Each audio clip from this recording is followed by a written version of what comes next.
Vamos ahora a disfrutar de un tema, vamos a inclinar nuestro rostro, vamos a orar para pedir de nuevo la bendición del Señor. Oremos. Dios y Padre Celestial, agradecemos en tu infinita misericordia, tu amor, tu compañía. Gracias por tenernos en tu templo, Señor, para participar libremente de tu palabra. Hemos venido libremente a escuchar tu instrucción a través de tu palabra. Gracias, Padre bueno, porque mientras el mundo está en sus diversiones y en sus asuntos, tu iglesia puede generar este espacio para que nosotros, junto con los amigos que nos acompañan, participemos también del alimento espiritual y de esta fiesta espiritual. Gracias, porque libremente hemos decidido venir y seguramente sabemos que tú estás con nosotros. Al abrir tu palabra de nuevo, Señor, por favor, acompáñanos. Sé con nosotros y quédate aquí en este lugar. Lo rogamos en Cristo Jesús. Amén. Les ruego que me acompañen a Primera de Samuel, primer libro de Samuel. Y vamos a buscar en el capítulo 7. En el capítulo 7. Antes de leer el capítulo 7, los contextualizo lo que sucede ahí en el capítulo 6, 5 en adelante. Ustedes recordarán que en algún momento el arca del pacto fue capturada por los filisteos. ¿Recuerdan eso? Recuerdan que se lo llevaron los filisteos y la colocaron en el templo del dios Dagón, y entonces la estatua del dios Dagón amaneció en el suelo, levantaron la estatua de nuevo, al otro día amaneció partida, le salieron llagas a los filisteos. Bueno, ¿recuerdan toda esa historia? Entonces los filisteos decidieron devolver el arca a Israel, ¿verdad? ¿Recordarán eso? Porque dijeron, mejor salgámonos de esto porque nos está trayendo más problemas. El capítulo 7 empieza cuando ellos devuelven el arca del pacto. Capítulo 7, verso 1 dice: vinieron los de Kiriat Jeraim, se llevaron el arca de Jehová y la pusieron en casa de ¿quién? De Aminadab, situada en el collado. Santificaron a Eleazar su hijo para que guardara el arca de Jehová. Cuando el arca fue devuelta, Israel lo que hizo fue meterla en una casa. Encargaron a alguien y le dijeron, miren, cuide el arca. Verso 2: desde el día en que llegó el arca a Kiriat Jeraim pasaron muchos días. ¿Cuántos días pasaron? 20 años. Y toda la casa de Israel suspiraba ¿por quién? Llegaron y colocaron el arca en una casa. Ahí la dejaron. ¿Por cuánto tiempo? 20 años. ¿Mucho o poquito? Mucho. Se olvidaron del arca de Jehová. Allá la dejaron guardada 20 años. Pero me llama la atención de ese versículo 2 que dice algo interesante. Y la casa de Israel suspiraba ¿por quién? Por Jehová. ¿Cuántos han suspirado alguna vez? Suspiren conmigo. ¿Cuándo suspira la gente?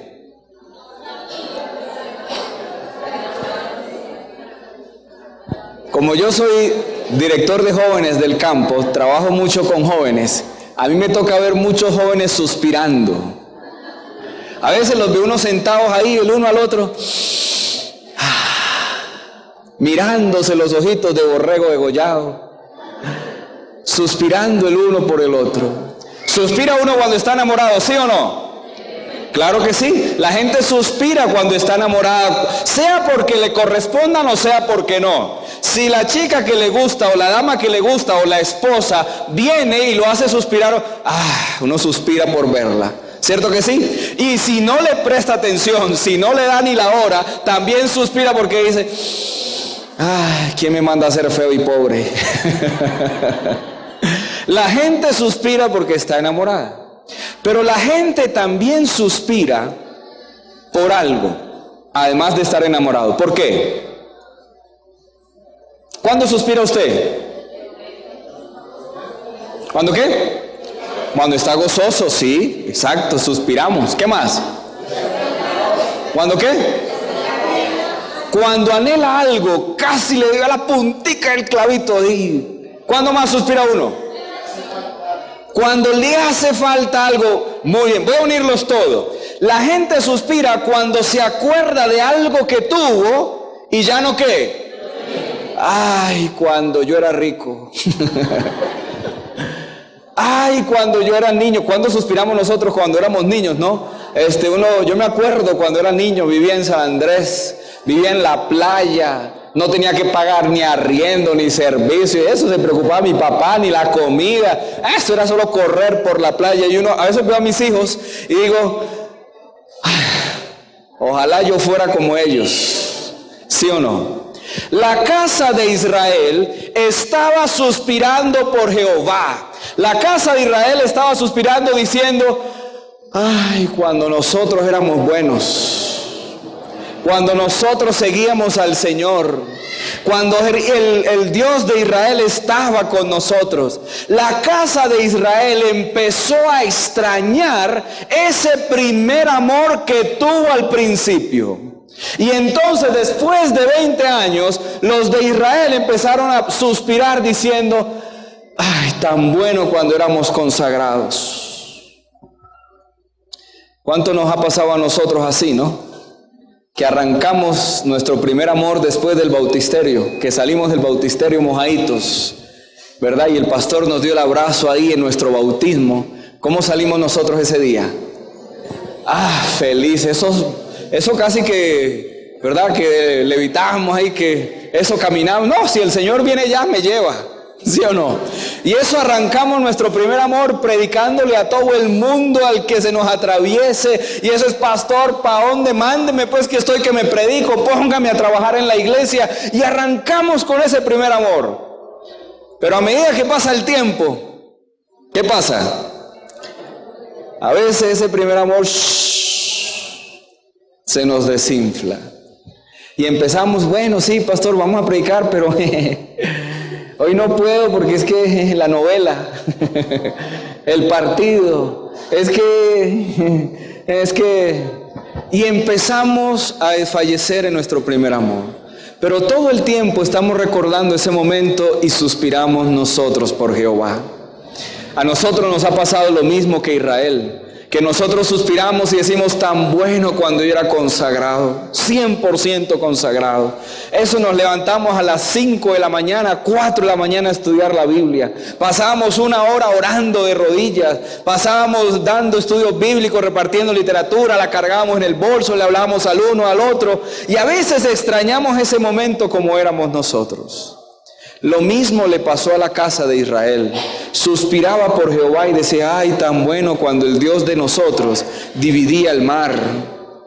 Cuando el Dios de Israel mandaba maná para alimentarnos.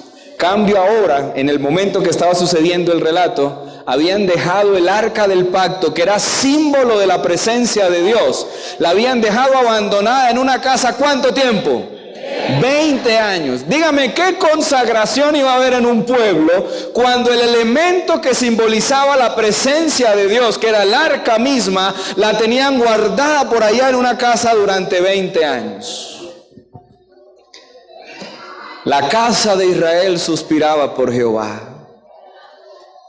Entonces el pueblo de Israel quiso volver a su primer amor. ¿Les gustaría a ustedes también volver a su primer amor? Amén. Que seamos valientes en predicar a tiempo y fuera de tiempo. Lo que viene en el relato nos cuenta lo que hizo Israel para volver a ese primer amor. Miren lo que dice, verso 3.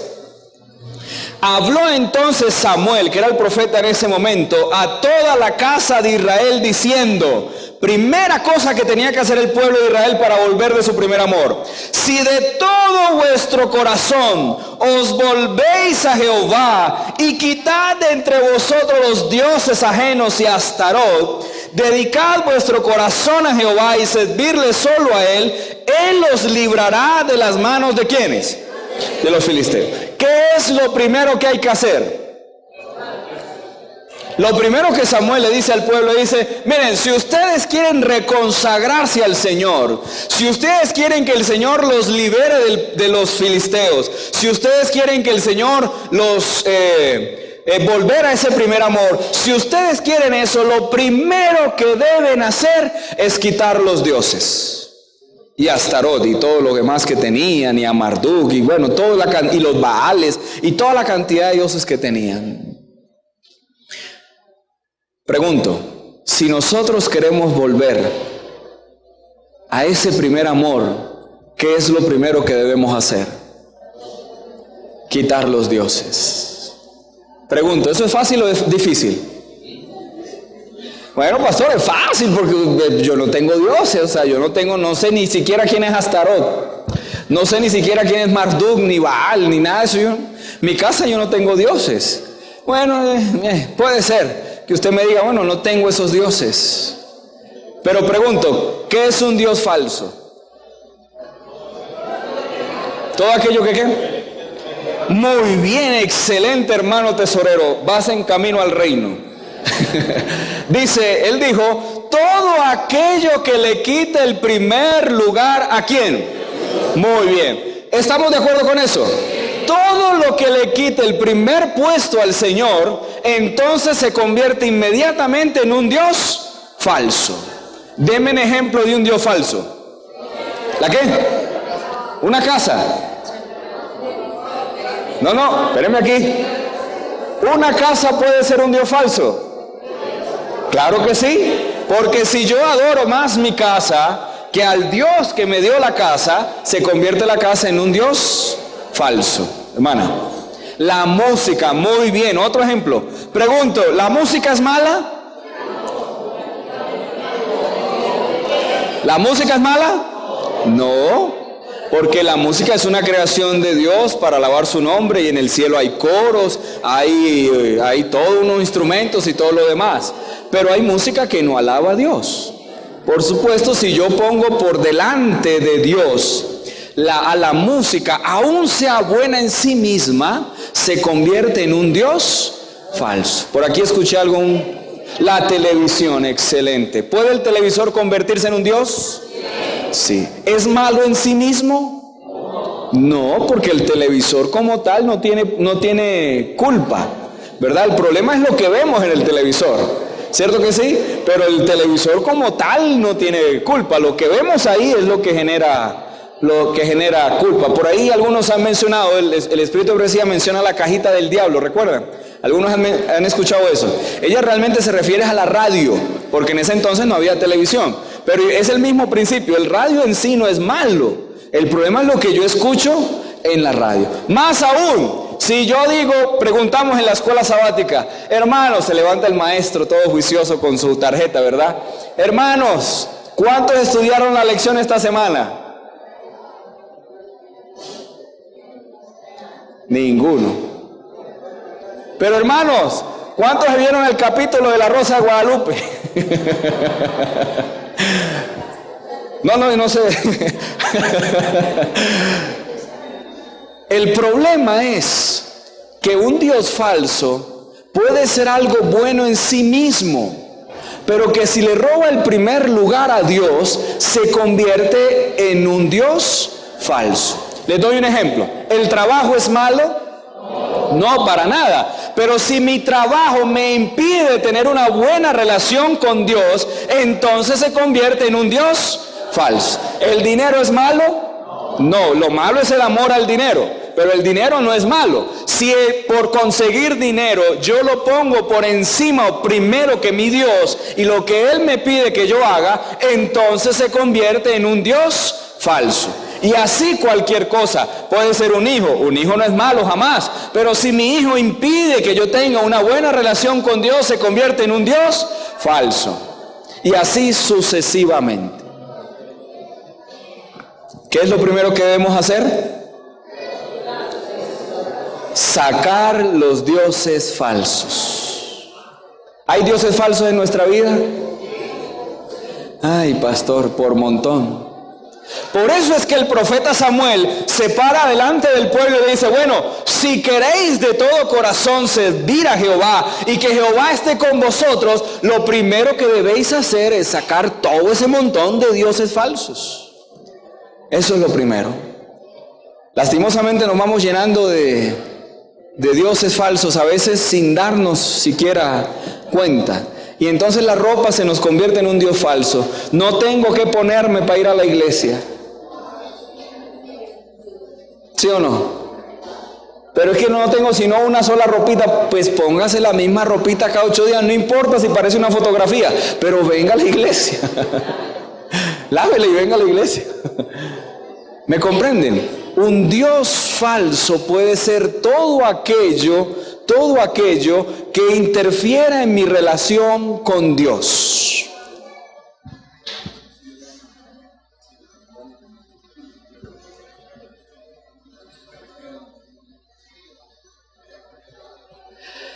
Todo aquello que interfiere en mi comunión con Dios se convierte en un Dios falso. Y a veces son duros de sacar, ¿sí o no? Y hay cosas que son tangibles y podemos sacar fácil. Por ejemplo, un televisor. Usted puede sacar el televisor de la casa, ¿sí o no? Se vaya el televisor. De hecho, hay gente que puede no tener televisión en la casa, o el internet, o música, en fin, usted puede sacar algunos elementos externos. Esos son más fáciles, pero los difíciles son, por ejemplo, el orgullo, el rencor, la pereza, y uno facilito, el mal genio. Ese sí que es difícil de sacar. Pero si queremos volver a Jehová, lo primero que tenemos que hacer es sacar los dioses falsos. ¿Cuáles son los dioses falsos que tú tienes? Yo conozco los míos y los que uno intenta sacar, pero cada uno conoce sus propios dioses falsos. Para volver a Jehová de todo corazón, lo primero que hay que hacer es sacar los dioses falsos. Sigamos leyendo. ¿Qué más hay que hacer? Verso 4. Entonces los hijos de Israel quitaron los Baales y Astarot y sirvieron solo a Jehová. Amén. Luego dijo Samuel: reunid a todo Israel en Mizpa y yo oraré por vosotros. Lo primero que hay que hacer es sacar todos los dioses, todos, sin miedo, sin dolor, sacar todos los dioses. Lo segundo que el profeta Samuel propone, verso 6, se reunieron pues en Mizpa, sacaron agua y derramaron delante de Jehová, ayunaron aquel día y dijeron: contra Jehová hemos pecado. Y juzgó Samuel a los hijos de Israel en Mizpa. Lo segundo que hizo Samuel para mostrarle al pueblo es: bueno, ya sacaron los dioses, ahora nos vamos a ir a orar y a ayunar. Y entonces todo el pueblo de Israel se fue a orar, porque la oración se necesita para volver al primer amor. Pregunto, hermanos, ¿cuánto tiempo dedicamos nosotros a orar? En un mundo tan estresante como en el que vivimos. Es más, por más temprano que usted se levante, ya va tarde. ¿Sí o no? Por más temprano que usted se levante, ya va tarde. La mente empieza a trabajar. Usted se levanta, de hecho que es dificilísimo uno despegarse de la cama, ¿sí o no? Eso es difícil, eso es... Bueno, en fin. Y usted se levanta y empieza: pero tengo que hacer esto, tengo que hacer esto, despachar a los niños, tengo que hacer desayuno, tengo que hacer esto, tengo que alistarme para el trabajo, tengo que planchar, tengo que organizar, y ya son las 4 de la mañana y ya no le alcanzó el día. ¿Les ha pasado eso? ¿Cuánto tiempo sacamos para orar? Entonces decimos: bueno, no oro en la mañana, voy a orar en la noche, ¿cierto? Pero en la noche uno llega del trabajo a la casa a 7, 8, a veces 9 de la noche o más, dependiendo de los oficios que tengamos. ¿Y cómo llega uno a la casa? Rendido. Y lo peor es que uno no llega a descansar, porque entonces hay que alistarlo de mañana, hay que dejar de organizado, hay que, no falta el daño que hicieron por ahí, hay que sacarle un ratico a la familia, hablar por lo menos a ver si están vivos, preguntarles, ¿cierto? Entonces se le viene dando las 9, 10, 11 de la noche y usted se va a ir a dormir a su cama. Entonces dice: ¿qué iba a hacer yo? Iba a orar. Voy a orar 1 hora. Eso no se lo cree nadie. Y usted se arrodilla a orar. Y del cansancio usted dice: no, el Señor me entiende. Señor me entiende, Señor sabe que estoy cansado, cansada. Entonces ora más o menos así: Señor, gracias por el día de hoy, gracias por haberme cuidado en el nombre de Jesús, amén. Ya. Y en la mañana, otra vez la rutina del día. Entonces usted se levanta y dice: Señor, gracias por la noche que me diste, ayúdame en este nuevo día que vamos a amanecer en Jesús, amén. Ya, va a salir de la casa. Escuchen, no estoy diciendo que usted no ore, estoy diciendo más o menos cómo puede estar orando. Usted va a salir de su casa, no puede salir sin orar. Pues ¿cómo va a salir sin orar? Entonces se para en la puerta y dice: Señor, ahora que vamos a salir, por favor, bendice en el nombre de Jesús, amén. Y oramos por los alimentos. No va a decir que no oramos por los alimentos. Sí, oramos por los alimentos. Oramos: Señor, que me lo como, amén. Escuchen, no estoy diciendo que no oramos, pero me pregunto si eso es una oración, si eso realmente son momentos de oración. ¿Me hago entender? No es que no oremos, en la iglesia oramos. Oramos allá en casa, sí, pero oramos de verdad. La sierva del Señor dice que la oración es hablar con Dios como si fuera ¿qué? Un amigo. ¿Usted ha visto dos amigos hablando? ¿Sí? ¿De qué hablan los amigos? De todo. De todo. Y más si son dos mujeres, hablan el doble. Perdón, así las hizo el Señor. Dicen que las damas hablan 25,000 palabras, mientras los hombres 10,000 o 15,000. Hablan el doble. ¿Las han visto dos damas hablando, dos amigos hablando? Y hablan, y hablan, y hablan, y hablan, y hablan. Orar es hablar con Dios como si Dios fuera mi ¿qué? Mi amigo. Imagínense los que somos casados, si usted en la mañana se levanta y le dice a su esposa: amor, buenos días, Dios te bendiga, chao. Y no vuelve a hablar con ella en todo el día, sino que hasta la noche la ve de nuevo cuando ya se van a dormir y entonces le dice: amor, espero que te haya ido bien hoy, te deseo una feliz noche, chao, pico, chao. Y al otro día: mi amor, qué bueno que amaneciste, Dios te bendiga en este día, pico y chao. Dígame, ¿eso sería una relación de esposos? Entonces, ¿qué relación tendríamos nosotros con Dios si no sacamos el tiempo para hablar con Dios como si Dios fuera mi ¿qué? Mi amigo. Entonces la gente empieza a decir: pastor, de rodillas, pastor, de pie. No, ore con Dios. Hable con Dios como su amigo. Si lo quiere hacer de rodillas, arrodíllese. Si quiere hacerlo sentadito, siéntese, pero hable con Dios. Dios le mostrará cómo orar, pero hablemos con Dios. De hecho, la Biblia dice: orad sin ¿qué? Sin cesar.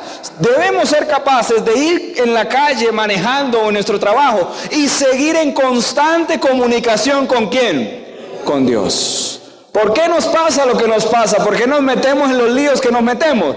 Porque nos desconectamos de hablar con Dios. Pero si habláramos con Dios, entonces sería diferente nuestra vida. Que oráramos en público. Por ejemplo, cuando comemos en la calle, ¿verdad? No sé si a ustedes les ha pasado, pero a veces uno está en un lugar porque le agarró la tarde o fue a la casa a almorzar, a comer, y de repente ustedes les sirven su comida y como tenemos costumbre de orar, yo me pregunto si a veces la gente que está alrededor nos ve, ¿verdad? Y entonces a veces por pena oramos por la comida como: Señor, bendice esta comida. Amén.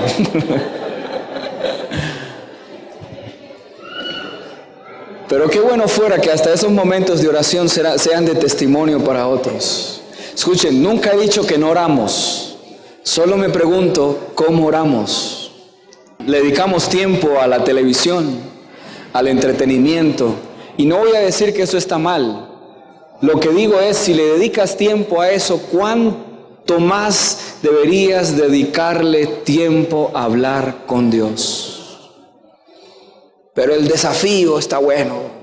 ¿Cómo es el desafío? Habla también con Dios. Habla con Dios.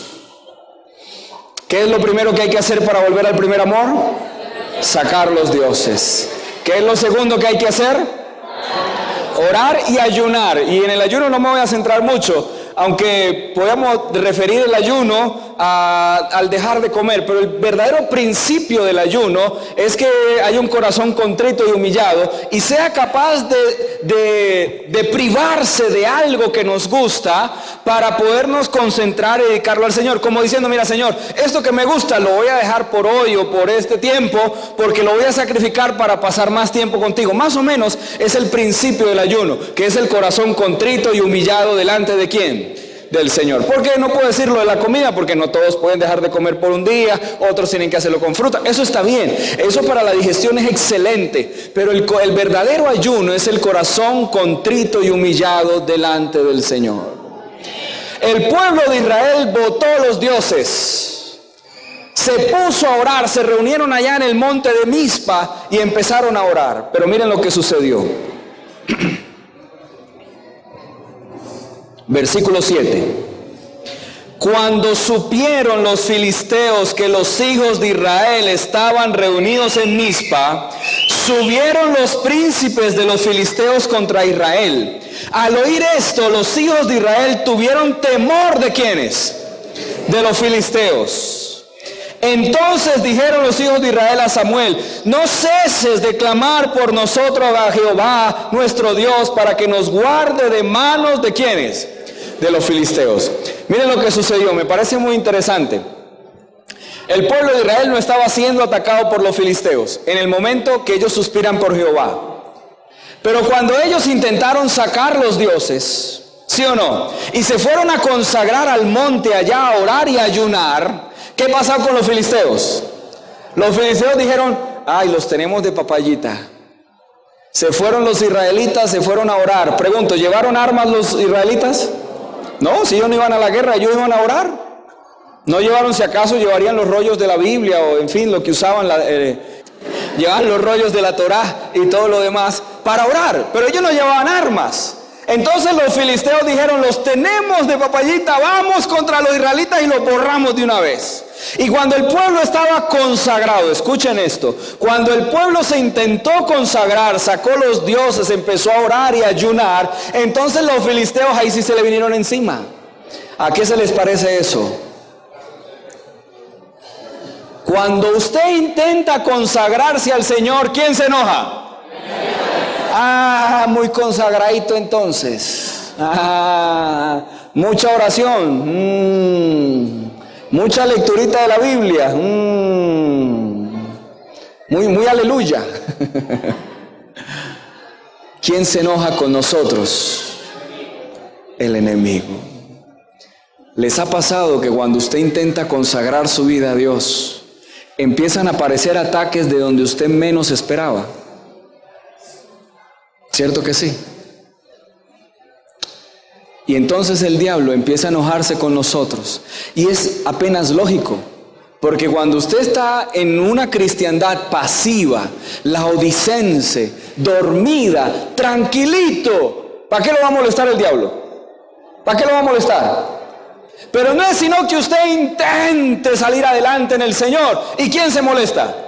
El enemigo. Y entonces, si no es por una enfermedad, es por un problema familiar. Si no es por un problema familiar, es un problema económico. Y empiezan a surgir un montón de luchas que antes usted no tenía, y como para tratar de asustar a ese cristiano. Lo mismo que los filisteos, cuando vieron a los israelitas en Mizpa, se fueron de una vez contra ellos, y los israelitas se asustaron. Dice la Biblia, sintieron temor y le dijeron a Samuel: no dejes de cesar por nosotros. Pero miren lo que sucedió. ¿Qué es lo que sucederá con nosotros?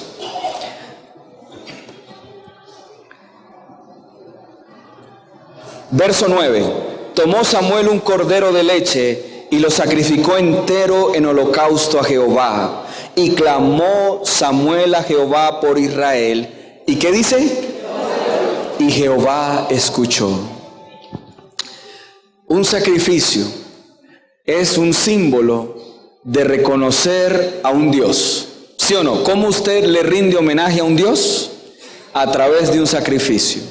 Cuando el pueblo de Israel rindió verdadero homenaje al Dios de los cielos, ¿Dios qué hizo?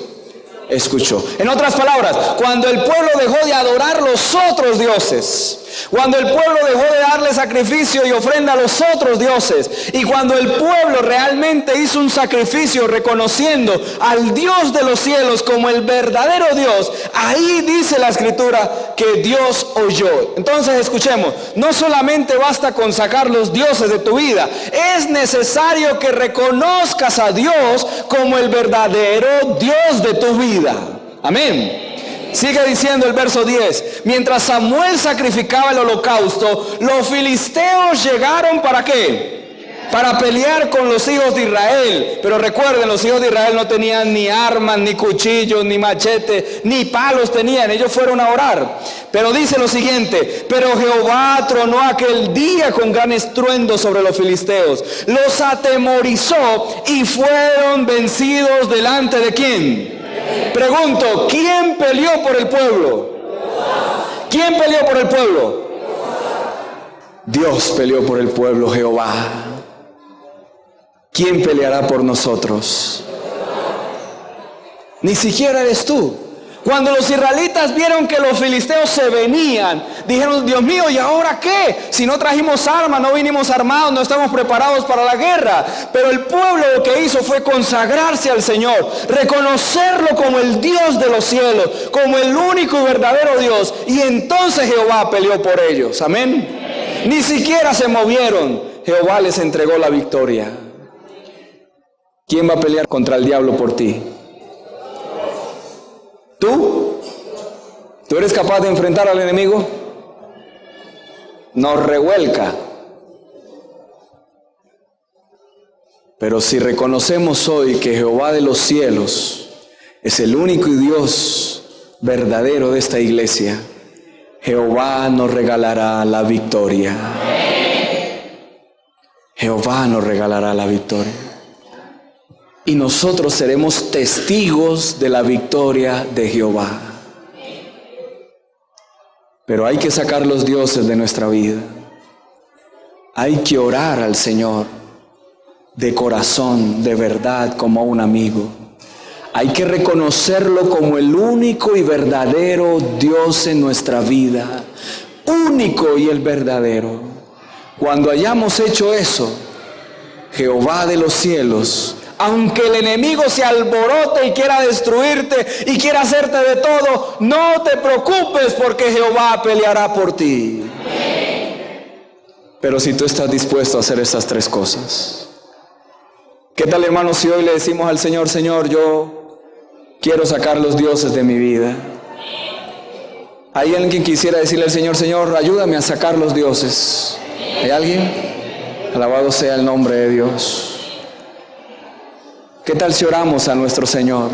Le decimos, Señor, ayúdanos a consagrarnos de nuevo a ti. Y hoy le vamos a pedir al Señor que nos ayude a reconocerlo como el único y verdadero Dios. ¿Les parece? ¿Qué tal si puestos en pie oramos a nuestro Dios? En el minuto que me queda, hagamos algo más. El cuerpo necesita aceptar lo que la mente entiende. ¿Qué tal si venimos al frente y le decimos, Señor, tú eres el único Dios verdadero en mi vida, en mi vida? No importa si se vienen todos y los que están arriba se acercan más, para que estemos más junticos, si nos subimos a la plataforma, le decimos al Señor, Señor, tú eres el único Dios en nuestra vida. Pelea por nosotros. Hermanos queridos, Jehová peleará por nosotros. Amén. Aunque el enemigo quiera destruirnos, aunque el enemigo quiera enojarse porque nos consagramos, pues que se enoje, porque hay más poder de nuestro lado. Si Jehová con nosotros, ¿quién contra nosotros? Esas son las promesas de nuestro Dios. Vengan, acérquense para que den paso a los que vienen atrás y digámosle al Señor esta noche, Señor, ayúdame a sacar los dioses de mi vida. En la oración que vamos a hacer, usted le va a mencionar en su mente los dioses de su vida. Usted, vamos a dar un segundito para que usted le diga, Señor, mis dioses son estos, estos y estos, sácalos de mi vida. A partir de ahora, órele bien al Señor, hable con el Señor como si fuera su amigo. Y a partir de ahora, reconózcalo como el único dueño y Señor de su corazón. Y así el Señor le dará la victoria. Oremos. Dios y Padre celestial, nosotros también hemos suspirado por ti como suspiró la casa de Jehová, de Israel. Cuánto añoramos como éramos en nuestro primer amor, que no nos daba temor de predicar a tiempo y fuera de tiempo, de cualquier forma y de cualquier manera. Así éramos nosotros. Pero Padre bueno, las circunstancias de la vida, nosotros mismos nos hemos llenado de dioses falsos. Algunos que vemos, otros que pareciera que ignoráramos, pero están ahí en nuestra vida. Algunos tangibles, otros intangibles, pero nos están estorbando para nuestra vida cristiana. Señor, de todo corazón te pedimos esta noche como tu pueblo aquí en Medellín, que nos ayudes a sacar los dioses de nuestra vida, que esos dioses falsos desaparezcan. Cada uno de nosotros los conoce, cada uno de nosotros sabe cuáles son. Por eso en estos 2 segundos, Señor, cada uno de nosotros te va a decir en nuestra mente allí para que nos escuches cuáles son esos dioses y para que tú nos ayudes a desterrarlos de nuestra vida. Escúchanos, Señor.